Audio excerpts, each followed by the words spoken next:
Dr. Lennox Hoyt. We're talking about bowel incontinence, basically stool leakage. And we want to talk about two general categories where stool leakage occurs. One is that stool leakage happens related to something you ate. And the other category is stool leakage is happening related to something that's going on anatomically or physiologically within your intestinal or GI tract. So if we look at the first category, diarrhea or loose stool leakage, which is usually what it is, that happens after you ate something. You eat something that doesn't agree with you and you have diarrhea. That kind of stool leakage is category number one. It turns out that bowels are not designed to hold on to liquid stool down near the opening. So if the stool is passing through your GI tract really quickly and it gets to your rectum, it's gonna come out. Whether you're normal anatomy, abnormal anatomy, doesn't matter. So diarrhea from what you eat is pretty common, will occur in anyone without an anatomic physiologic cause. There's also infectious disease causes of diarrhea, which I'm gonna lump into the what you ate. Hepatitis, cholera, and other disorders like that. Viral diseases and so forth. Those are the what you ate category of causes.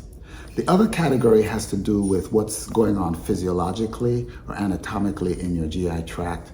Microanatomy, like the lining of your gut wall and your stomach and so forth, irritable bowel disease, celiac disease, and gluten allergies and so forth. And the other kind that we could talk about is purely anatomic, which is where the sphincter, the exit port, for example, of the rectum, is not strong enough to hold on to stool when it gets down there. In that case, there's two different ways that stool can leak: liquid stool and solid stool. If you have solid stool leakage, that usually goes along, generally speaking, with an anatomic dysfunction of the outlet system, the pelvic floor muscles and the anal sphincter, the muscles that tend to hold stool in the rectum. So that would be solid stool.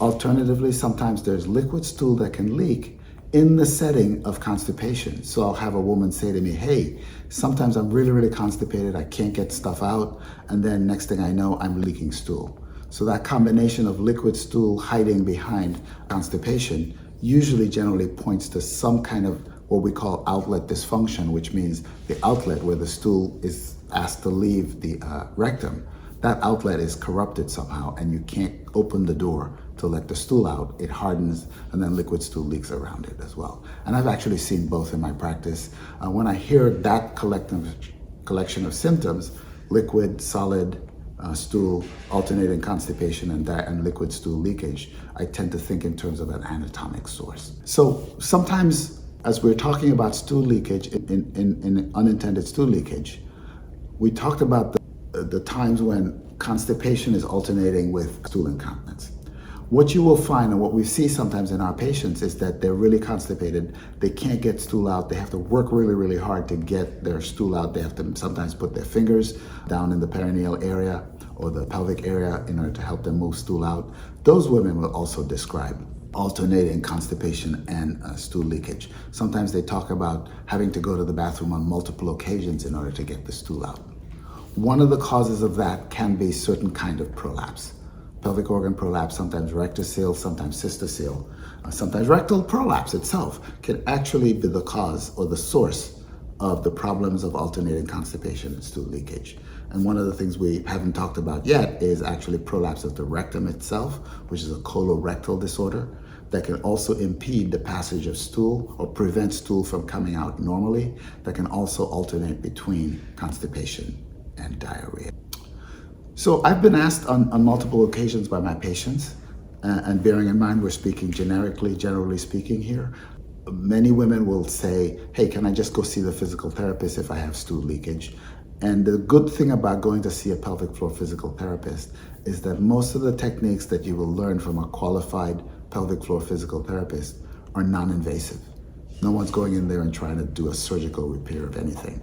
So I think having a chance or a shot at physical therapy, it definitely is not going to hurt. It's probably not going to harm you. And with a qualified pelvic floor physical therapist, you stand some chance of getting some, at least temporary or maybe even permanent relief of your symptoms. Physical therapists can also help with dietary modifications and things like the squatty potty, for example, position changes that allow you to evacuate your bowels better. And if your bowels are evacuating better, there's a chance that you might have less stool incontinence if your incontinence is related to an anatomic defect. So I'm going to say if you have bowel incontinence, there are two kinds of practitioners that you want to see. They're doctors. One of them would be a colorectal surgeon. A board-certified colorectal surgeon could be helpful in diagnosing the source or cause of your stool incontinence. Another kind of practitioner is called a urogynecologist, a fellowship-trained urogynecologist, would also be skilled at helping to diagnose the source or the cause of your stool incontinence. There are a number of diagnostic tests that either of those practitioners would recommend for you to undergo that can help point to the right diagnosis.